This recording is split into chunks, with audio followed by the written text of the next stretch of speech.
ඉතින් ළමයි ඔයාලා අදත් ආදරෙන් පිළිගන්නවා මගේ YouTube channel එකට.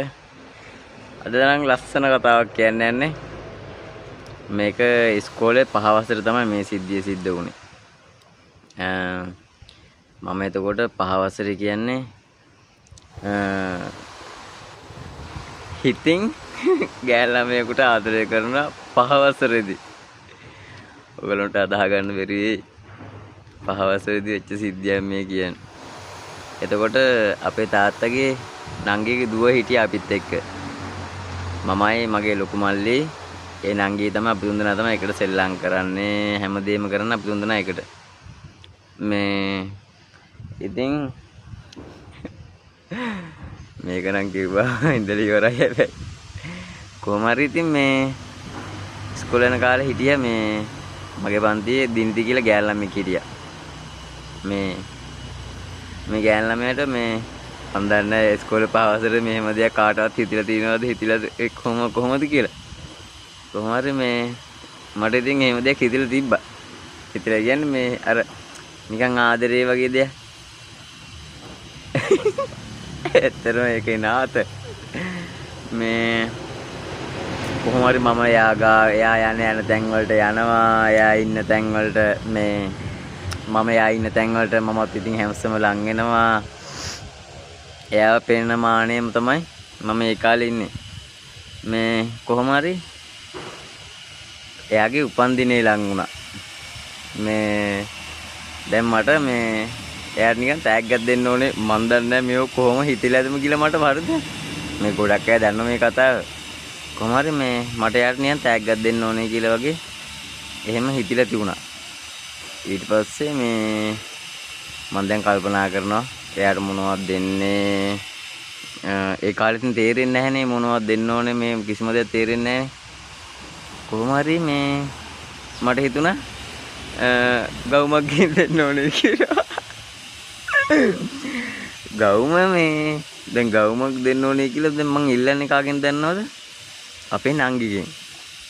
අපේ නංගි කියන්නේ ඔය මං කිව්ව අපේ තාත්තගේ නංගිගේ දුව මේ අපිත් එක්ක හිටියේ. එතකොට මේ නැන්ද හිටියේ රට. එයා අපි තුන්දෙනා තමයි එකට හිටියේ. ඉතින් අපි එකට මහ ගෙදර අපි හැදුනේ. මේ මට හිතුණා ඉතින් මේ ගවුමක් ගිහින් දෙන්න ඕන කියලා. පස්සේ මම නංගියෙන් එල්ලුවා. නංගි මට මේ ඔය ගවුමක් දෙනවකෝ මෙහෙම කියලා. නංගි හුවේ ඒ මොකටද කියලා. මං කිව්වා මේ මං ගෑල් ළමයෙකුට ආදරය කරනවා. මේ එයාගේ බර්ත්ඩේ එක එනවා. මේ එයාට දෙන්න ඕනේ මොන හරි තෑග්ගක්. ඒකට මේ ඔයාගේ මේ ගවුමක් දෙන්නේ කිරිවරලා ඉල්ලුවා නංගිගේ. ඊට පස්සේ නංගි ඕක හැමෝටම කියලා මේ සඳුන් අයියා මේ ගවුමක් ඉල්ලන වෙයි මෙහෙමයි කිරිවරලා.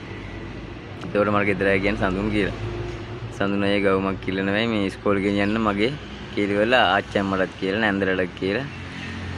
කොහොමද ඔක වටේම කියලා. ඊට පස්සේ ඔක දැන් මේ ආච්චිම හරි මේ නැන්ද හරි කියලා තිනවා අපේ තාත්තට. මං මෙහෙම ගවුමක් ඉල්ලන වෙයි මේ ඉස්කෝලේ අරන් යන්න ගෑන් ළමයෙකුට මෙහෙමයි කිලිවරලා. ඊට පස්සේ ඔක මේ දැන් තාත්තා මේ පස්සේ මයින් ඇවිල්ලා අහනවා මේ මොකටද උඹට ගවුම? මං ඉතින් නෑ අර මේ කී දැන් ඉතින් නෝන්ඩි ලැජ්ජයි මේ තාත්තට කොහොමද කියන්න බෑනේ මේ මොකද්ද කියලා මේ ඉස්කෝලේ 5 වසරේ. මේ ඊට පස්සේ තාත්තා මොකක්ද දන්නවද කිව්වේ? තාත්තා කිව්වා මේ ගවුමක් නෙමෙයි මගේ සරමක් ගෙන් දීපන් කියලා.